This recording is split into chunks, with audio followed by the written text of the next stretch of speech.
Bismillahirrahmanirrahim.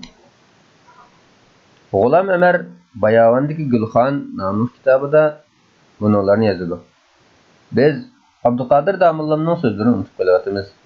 Marhum bu zaman g'aflat va beparvolik zamonasi emas, uyg'unish va sezgulik zamonasidir.